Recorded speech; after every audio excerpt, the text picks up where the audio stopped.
नमस्कार, मैं हूं दीपाली राणा। आप देख रहे हैं मिड कैप मंत्रा। शुरुआत करते हैं इस वक्त की हेडलाइंस के साथ। कमजोर ग्लोबल संकेतों से बाजार में लगातार छठे दिन दबाव। वीकली एक्सपायरी के दिन निफ्टी करीब 75 पॉइंट फिसलकर 24,200 के करीब। भारतीय एयरटेल, इन्फोसिस, आईसीआईसीआई बैंक और एचडीएफसी बैंक ने बनाया दबाव। बैंक निफ्टी में भी गिरावट, लेकिन स्मॉल कैप हल्की बढ़त के साथ कर रहे हैं आउट परफॉर्म। 3% चढ़ा इंडिया विक्स। बिग स्टॉक्स और स्पॉटलाइट पड़े सटीक। पहली तिमाही में दमदार रिजल्ट्स के बाद भागा इंडो। एमआईएम 10% अपर सर्किट के साथ बना आज का हीरो, लेकिन वॉल्यूम में गिरावट और नोवामा के डाउनग्रेड से बीएससी का सेंटीमेंट कमजोर, लेकिन एमसीएक्स वायदा के टॉप गेनर्स में शुमार। उधर चार्ट जीपीटी, डीएलएफ और स्पॉटलाइट डीवीज लैब में अच्छी बाई। आईटी शेयरों में सबसे ज्यादा गिरावट, 0.25% फिसला निफ्टी आईटी इंडेक्स। साथ ही एफएमसीजी, सरकारी बैंकों में दबाव। वहीं defence, auto, oil and gas और फार्मा स्टॉक्स में हल्की बाइंग। ऑटो शेयरों में ट्यूब इन्वेस्टमेंट 8% के उछाल के साथ वायदा का टॉप गेनर। देश में विदेशी निवेश को बढ़ावा देने के लिए सरकार एफडीआई नियमों में दे सकती है ढील। सोर्सेज के मुताबिक इसके लिए सब्सिडी के लिए फिर मंजूरी की जरूरत हो सकती है खत्म। नियम बदलने के लिए कैबिनेट नोट तैयार, जल्द मिल सकता है कैबिनेट अप्रूवल। सीएनबीसी आवाज की एक और एक्सक्लूसिव। घरेलू और डिफेंस कंपनियों को बड़ा बूस्ट। रक्षा मंत्रालय ने 405 स्वदेशी आइटम्स की छठी लिस्ट जारी की। BLHL, Bharat Dynamics, Garden Ship Builders, मिश्र धातु के आइटम शामिल। खबर से डिफेंस स्टॉक्स में रफ्तार, इंडेक्स करीब 1% मजबूत। इलेक्ट्रॉनिक कंपोनेंट मैन्युफैक्चरिंग स्कीम की मंजूरी से ईएमएस में जोश। सिरबा एसजीएस में करीब 2% की मजबूती। साथ ही डिक्सन और एम्बर में भी रौनक। आज बिग स्टॉक्स में खबर और शेयरों पर हुआ था पूरा एनालिसिस। बड़ी ब्लॉक डील के बाद पेटीएम में सुस्ती। डील के जरिए 3% इक्विटीज ने बदले हाथ। लार्ज ट्रेड की कुल वैल्यू 2948 करोड़ रुपए, 1535 रुपए प्रति शेयर के भाव पर हुआ सौदा। Promoter entity resilient asset management के शेयर बेचने की खबरें। मैनेजमेंट कमेंट्री के बाद फिसला कोलगेट। शेयर करीब 3% से ज्यादा टूटकर वायदा का टॉप लूजर। छोटी अवधि में मुनाफे के बजाय ग्रोथ पर रहेगा कंपनी का फोकस। उधर शेयरों को लेकर ब्रोकरेजेस भी हुए सतर्क।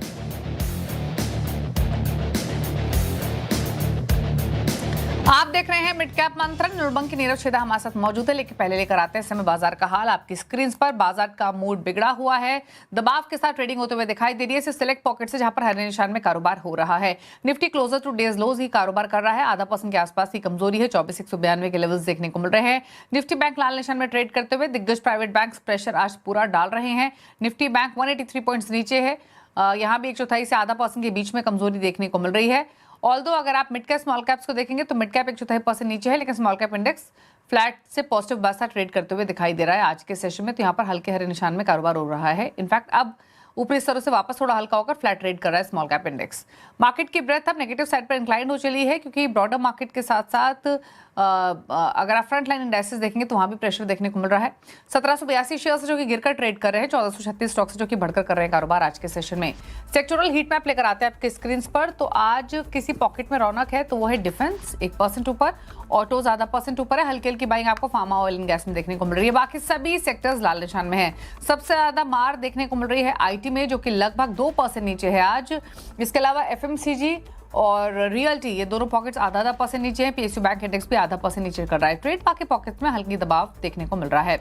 इस मूड माहौल के बीच में स्ट्रैटेजीज आपकी क्या हो सकती है, इस पर करते हैं बातचीत। नीरव, इनफैक्ट अगर आप स्टॉक स्पेसिफिक हीट मैप भी देखेंगे तो बहुत ही सेलेक्ट स्टॉक्स है जहां पर बाइंग है, जैसे एमएनएम, Trent, Grasim, Axis Bank, Bajaj Finance. गिरने वाली साइड पर Infosys, HCL Tech, Tata Motors, PV, Tech Mahindra, Wipro, IndiGo, TCS, ये लूजिंग साइड पर आज ट्रेड करते हुए दिखाई दे रहे हैं। तो कोई भी ऐसा बहुत मेजर सपोर्ट मार्केट में कोई स्पेसिफिक पॉकेट लेंड करते हुए नहीं दिखाई दे रही है। इंडेक्स लेवल पर क्या राय रहेगी आपकी? गुड आफ्टरनून दीपाली जी। देखिए, निफ्टी और बैंक निफ्टी की बात करें तो एक इम्पॉर्टेंट ब्रेकडाउन निफ्टी में आया 24,350 के नीचे।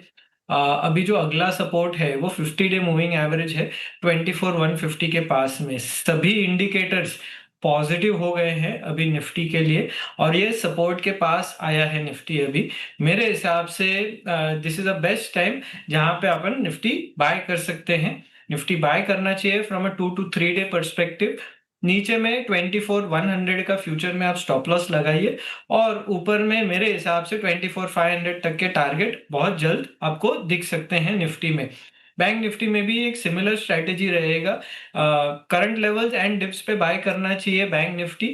इसमें शॉर्ट कवरिंग एक्शन दिख रहा है पिछले 2-3 दिनों से, और आज भी थोड़ा बहुत ऊपर आया है। I believe during the end of the session अच्छा खासा बढ़त बन सकता है बैंक निफ्टी में भी। तो करंट लेवल से बाइंग करें, 57,000 का स्टॉप लॉस लगाए, ऊपर में 58,500 तक के टारगेट फ्यूचर में नजर आ सकते हैं। स्टॉक स्पेसिफिक अप्रोच क्या रहेगी? जो जैसे कि आपने कहा डिफेंस, एक्चुअली आज दोनों ही मेरे कॉल्स डिफेंस सेक्टर पे है। पहला है BEML, एक बढ़िया ब्रेकआउट आया है ये स्टॉक में, and I believe current level से और काफी ऊपर जा सकता है। तो करंट लेवल से बाइंग करें, 1920 का स्टॉप लॉस रहेगा, ऊपर में 2010 तक के टारगेट इसमें नजर आ सकते हैं। दूसरा है कोचिन शिपयार्ड। हालांकि इसका रिजल्ट थोड़ा खराब था, मगर एक बढ़िया रिवर्सल आया है from lower level, 50 day moving average touch करके आया है स्टॉक।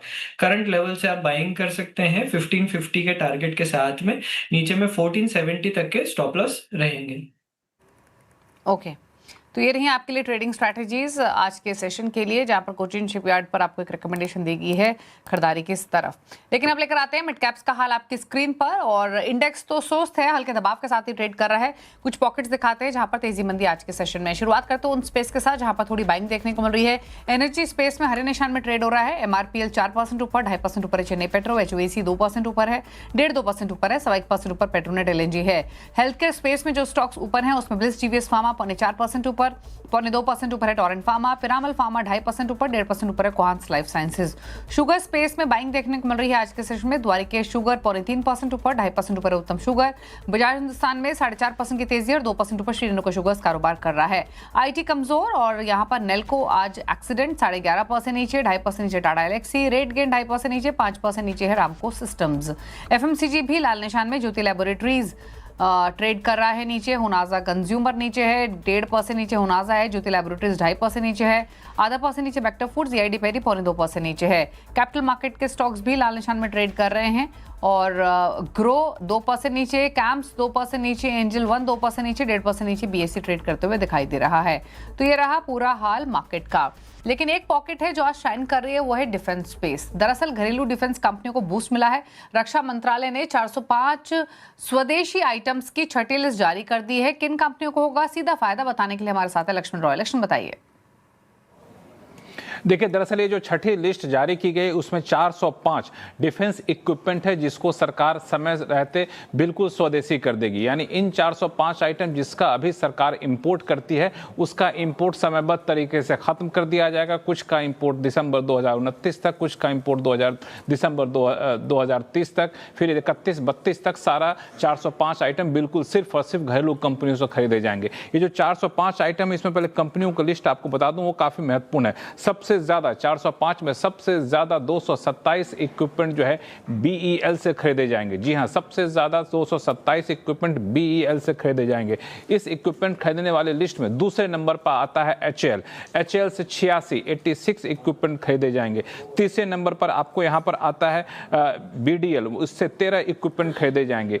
BML से भी 7 इक्विपमेंट खरीदे जाएंगे। GRSC से 7 इक्विपमेंट खरीदे जाएंगे। जब मैं इक्विपमेंट खरीदे जाने की बात कर रहा हूं तो कह रहा हूं कि इतने तरह के इक्विपमेंट खरीदे जाएंगे। इक्विपमेंट की संख्या जो है वो अपने आप में काफी ज्यादा बड़ी होगी। और इस पूरे 405 इक्विपमेंट के कारोबार के हिसाब से देखें तो जब ये पूरे इक्विपमेंट घरेलू कंपनी से खरीदे जाएंगे तो कुल इक्विपमेंट का जो कारोबार है वो 3070 करोड़ रुपए इन कंपनियों के खाते में आएंगे कारोबार के जरिए। ये इसका लक्ष्य रखा गया है। इसमें अलग अलग तरह के प्लेटफॉर्म हैं, रॉकेट लॉन्चर है, मिसाइल हैं, उससे जुड़े इक्विपमेंट, ये सारे इक्विपमेंट खरीदे जाएंगे। और इसके लिस्ट रक्षा मंत्रालय ने जारी कर दी है। यानी इन कंपनियों को इस समय सीमा के भीतर इस इक्विपमेंट की जरूरत के हिसाब से प्रोडक्शन शुरू करना होगा ताकि किस्तों में चल के इसके इंपोर्ट को रोक दिया जाए। बिल्कुल, और इनफैक्ट इसी खबर का असर भी देखने को मिल रहा है पूरे डिफेंस स्पेस में बाइंग देखने को मिल रही है। इनफैक्ट आज के डिसाइसिव बाइंग है तो डिफेंस सेक्टर में ये 1% ऊपर, और अभी तो इनफैक्ट स्टॉक्स पर राय दी भी कोचिन शिपयार्ड पर खरीदारी के साथ, और बाकी सभी शेयर्स भी एक अच्छी स्ट्रेंथ के साथ ट्रेड करते हुए दिखाई दे रहे हैं। लेकिन एक और इंपॉर्टेंट खबर है, वो भी समझते हैं लक्ष्मण जी से। दरअसल देश में विदेशी निवेश को बढ़ावा देने के लिए सरकार FDI नियमों को ढील देने की तैयारी कर रही है। सोर्सेज के मुताबिक इसके लिए कैबिनेट नोट तैयार कर लिया गया है और डिटेल समझते हैं। लक्ष्मण जी, बताइए क्या डिटेल्स हैं और FDI नियमों को ढील देने को लेकर। देखिए, दरअसल सरकार फॉरेन डायरेक्ट इन्वेस्टमेंट यानी एफडीआई के नियमों में दो बड़ी ढील देने की तैयारी कर रही है। पहली ढील यानी पहली शर्त जिसको सरकार रियायत देने जा रही है वो ये है कि जो पेरेंट कंपनी है उसने अगर एफडीआई की एक बार मंजूरी ले ली तो वो पेरेंट कंपनी उस एफडीआई को अगर किसी डाउन स्ट्रीम कंपनी में निवेश करती है तो इसको सरकार से मंजूरी लेने की जरूरत नहीं पड़ेगी। यानी अभी क्या होता है, किसी पेरेंट कंपनी ने किसी एक्स अमाउंट के लिए एफडीआई की मंजूरी ले ली कि हम इस सेक्टर में एफडीआई करेंगे। अब उसकी सब्सिडियरी कंपनी अगर एफडीआई करने जाती है तो दोबारा उसको सरकार से मंजूरी लेनी पड़ती है, जबकि इसकी मंजूरी पहले पेरेंट कंपनी ले चुकी है। तो अब सूत्र बता रहे हैं कि सरकार इस नियम में ढील देकर यह प्रावधान करने जा रही है कि अगर पेरेंट कंपनी ने एफडीआई की मंजूरी ले ली है, जिस सेक्टर में ली है, जिस अमाउंट की ली है, उसी सेक्टर में उसी अमाउंट के भीतर अगर डाउन स्ट्रीम कंपनी में एफडीआई किया जा रहा है तो फिर अलग से मंजूरी लेने की जरूरत नहीं पड़ेगी। इससे क्या होगा कि बड़े बड़े एफडीआई के जो प्रस्ताव हैं वो काफी ज्यादा आसान हो जाएंगे, जल्द से जल्द भारत में आ सकेंगे, क्योंकि सरकार की कोशिश है कि विदेशी पूंजी ज्यादा से ज्यादा भारत में आए। दूसरी जो बड़ी ढील देने की सरकार तैयारी कर रही है वो ये है कि अभी एफडीआई के जो प्रस्ताव होते हैं, अगर 5,000 करोड़ रुपए से ज्यादा के प्रस्ताव हैं तो संबंधित मंत्रालय मंजूरी देगा, फिर इंटर मिनिस्ट्रियल ग्रुप मंजूरी देगा, फिर ये जाएगा cabinet committee on economic affairs यानी सीसीए के पास। तो लंबी प्रक्रिया हो जाती है इसको मंजूरी देने के लिए। तो अब सरकार इस 5,000 करोड़ रुपए की जो सीमा है उसको बढ़ा करके 15,000 करोड़ रुपए करने जा रही है। यानी 15,000 करोड़ रुपए तक के एफडीआई के अगर प्रस्ताव हैं तो सिर्फ जो संबंधित मंत्रालय है उसी मंत्रालय से मंजूरी मिलने के साथ ही कंपनियां एफडीआई ला सकती है। बहुत अगर पेचीदा है तो आईएमजी के पास जा सकता है, यानी इंटर मिनिस्ट्रियल ग्रुप के पास जा सकता है, लेकिन 15,000 करोड़ रुपए तक के प्रस्ताव को सीसीए से मंजूरी लेने की जरूरत बिल्कुल भी नहीं होगी। इसका भी फायदा यह होगा कि एफडीआई ज्यादा मात्रा में भारत में आ सकेगा। दोनों प्रस्तावों का कैबिनेट ड्राफ्ट नोट जारी कर लिया गया है। अब बहुत जल्द इसे कैबिनेट से मंजूरी मिलने की संभावना है। ओके, शुक्रिया आपका लक्ष्मण जी डिटेल्स बताने के लिए। तो दोनों इंपॉर्टेंट खबरों पर ये डिटेल्स हमने समझी, लेकिन कुछ स्टॉक्स की तरफ रुख करते हैं और एक स्टॉक लेकर आते हैं नेल्को का। और कल ये स्टॉक 7-8% ऊपर था, इस समय 11.5% नीचे है डेज लो पर। खबरें इनफैक्ट 2 दिन में काफी रही हैं स्टॉक पर। एक खबर है यूएस बेस्ड एल्वेको जो कि एक सैटेलाइट कनेक्टिविटी से जुड़ी हुई कंपनी है, वहाँ $20 मिलियन का निवेश करेगी। नेल्को की बात यहाँ पर हो रही है, NELCO, जो टाटा ग्रुप की कंपनी है जो कि आईटी से बिलोंग करती है। और इनफैक्ट इसके अगर आज आप शेयर्स देखेंगे तो 11.5% नीचे कारोबार करते हुए दिखाई दे रहे हैं। एक बार देखिए नेल्को का चार्ट और बताइए क्या राय है यहाँ पर आपकी। 958 पर ट्रेड कर रहा है। देखिए 1100 का एक बहुत इंपॉर्टेंट रेजिस्टेंस जोन था ये स्टॉक के लिए, और वहां से स्टॉक वापस नीचे आया है, एक double top kind of a formation बनाया है, पर आई बिलीव ज्यादा डाउनसाइड नहीं है, ओवरऑल स्ट्रक्चर अभी भी पॉजिटिव है। तो आई वुड सजेस्ट कि अगर आपके पास है तो होल्ड करें 900 के स्टॉप लॉस के साथ में। यहाँ से वो 920 925 तक आ सकता है, वहां से वापस घूम के again it can go towards the 1100 levels. वहां पे 920 के पास आए तब जाके और शेयर लीजिए, 900 का स्टॉप लॉस लगाइए, वापस 1100 तक के आपको टारगेट नजर आ सकते हैं। ठीक है, तो ये बात हुई नेल्को की। यहाँ से थोड़ा और नीचे जाए तो लिया जा सकता है 920-25 के आसपास। 1100 के लाइकली टारगेट्स के लिए 900 के स्टॉप लॉस जरूर मेंटेन करें। रुक रहे हैं इसी के साथ एक ब्रेक के लिए, लौटेंगे तो कुछ और खबरें आपके लिए लेकर आएंगे। चल वापस आते हैं।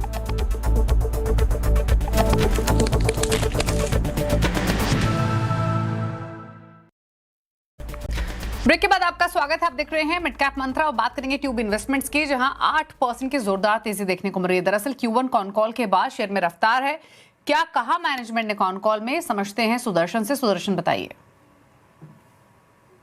ट्यूब इन्वेस्टमेंट्स में आज अच्छी तेजी देखने को मिल रहा है। आपको याद होगा कि कल कंपनी ने एनालिस्ट कॉल किया था Q1 FY27 अर्निंग्स के ऊपर।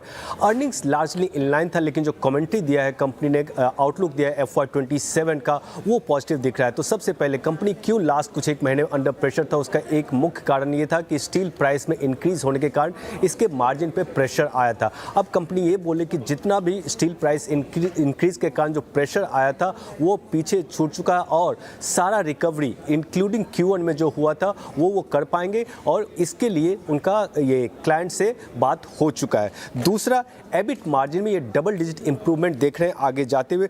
एक सेगमेंट है इंजीनियरिंग एंड मेटल, जो कि ये बिलीव करते हैं कि जो इनका ओल्डर मार्जिन लेवल था उस पर वो रिवर्ट करेगा आगे जाते हुए।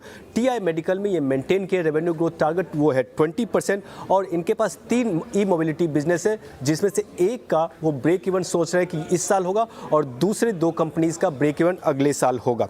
कैपेक्स की बात करें तो FY27 के लिए कैपेक्स का रेंज है 600 to 700 crore rupees x CG power, उसमें से 350 करोड़ रुपीस TI इन्वेस्टमेंट्स में करेंगे और 100 करोड़ रुपीस शांति गियर्स पे करेंगे। साइकिल बिजनेस की बात अगर जो होती है तो Q1 में भी साइकिल बिजनेस में के मार्जिन में एक्सपेंशन देखा गया और FY27 में ये बोल रहे हैं कि एटलीस्ट 2 परसेंटेज पॉइंट्स का मार्जिन में एक्सपेंशन देखा जा सकता है। आज ब्रोकरेज ने भी ट्यूब इन्वेस्टमेंट्स पर लिखा है, पहला Motilal Oswal maintain by call और टारगेट प्राइस यहाँ पे 3,379 रुपीस पर शेयर। इनको लगता है कि कोर बिजनेस अभी भी स्ट्रांग है और स्टेडी परफॉर्मेंस दे रही है। दूसरा एक्सिस कैप ने स्टॉक को अपग्रेड किया है बाय और टारगेट प्राइस इंक्रीज किया है 3,600 रुपीस पर शेयर। तो पॉजिटिव कमेंट्री कॉल के बाद ब्रोकरेज व्यू भी लार्जली पॉजिटिव है, इसके लिए आपको 8% का मूव स्टॉक में दिख रहा है।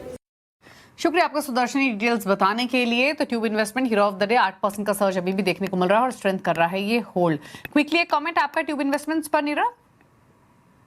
देखिए 200 डे मूविंग एवरेज से बिल्कुल ही बढ़िया सपोर्ट लिया है स्टॉक ने और फिर ब्रेकआउट दिया है अबाउट द 2850 लेवल्स।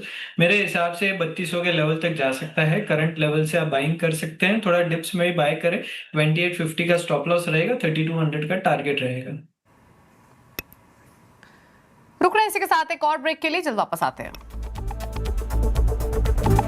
आप देख रहे हैं मिड कैप मंत्रा और मार्केट्स का हाल देखें तो अभी भी लैक लस्टर ही है। Although stock specific action intact है आज के सेशन में। कुछ एक स्टॉक्स देखें जो कि दिन के ऊपरी स्तरों पर ट्रेड कर रहे हैं, तो डिफेंस स्पेस में तो एक्शन है ही तेजी का, लेकिन एक स्टॉक लेकर आते हैं लेंसकार्ट, तेजी के साथ ट्रेड कर रहा है। दिन के ऊपरी स्तरों पर इस समय ये कारोबार करते हुए दिखाई देगा, तो एक अच्छी स्ट्रेंथ लेंसकार्ट में देखने को मिल रही है, एक स्ट्रॉन्ग मूव है। कुछ और शेयर्स देखेंगे जहां पर अच्छा मोमेंटम है आज के सेशन में, तो डिफेंस स्पेस में से एक पारस डिफेंस देखिए दिन के ऊपरी स्तरों पर कारोबार करते हुए दिखाई देगा। ये स्टॉक भी यहाँ भी एक अच्छी रौनक देखने को मिल रही है। एक्शन कंस्ट्रक्शन एक स्टॉक और लेकर आते हैं आपकी स्क्रीन्स पर, वहाँ नजर डालेंगे किस तरीके के ट्रेंड्स देखने को मिल रहे हैं। तो तेजी के साथ यहाँ भी कारोबार होते हुए दिखाई दे रहा है, एक अच्छा एक्शन बना हुआ है। एक्शन कंस्ट्रक्शन में 6% की तेजी है। साथ ही नजर डालते हैं एक बार M6 के शेयर पर, दिन के ऊपरी स्तरों पर ये ट्रेड करते हुए दिखाई दे रहा है। इस समय 4% की तेजी है, 3056 के एक्जिस्टिंग लेवल्स देखने को मिल रहे हैं M6 के स्टॉक में। तो स्टॉक स्पेसिफिक एक्शन बना हुआ है आज के सत्र में। और M6 पर एक क्विक कॉमेंट नीरव, आपका क्या रहेगा? डेज हाई पर ट्रेड कर रहा है। मेरे हिसाब से और बाइंग आएगी। इंपॉर्टेंट ब्रेकआउट आया है, high top higher bottom formation है, यहाँ से 3200 का टारगेट रहेगा। करंट लेवल से बाइंग कर सकते हैं, 2890 का स्टॉप लॉस रहेगा। ठीक है, तो ये रही राय M6 पर 4% ऊपर ट्रेड करते हुए। थैंक यू नीरव आने के लिए शो में। आगे बढ़ते हुए लैंड नंबर 1 का अपडेट लेकर आते हैं। इस हफ्ते wavestrategy.com के आशीष क्याल, रिसर्च एनालिस्ट अनुज गुप्ता और मेरे एसेट शेयर खान के मुथु सेल्वराज के बीच मुकाबला चल रहा है। दिखाते हैं रिटर्न की स्थिति आपकी स्क्रीन पर और लीड कर रहे हैं मुथु 5% के रिटर्न के साथ। तो ये रहा पूरा अपडेट। इसी के साथ एक ब्रेक उस पर आप देखें नो योर कंपनी, जहां हम बातचीत करेंगे इलेक्ट्रा ग्रीन टेक के मैनेजिंग डायरेक्टर महेश बाबू से। एक ब्रेक के बाद नमस्कार।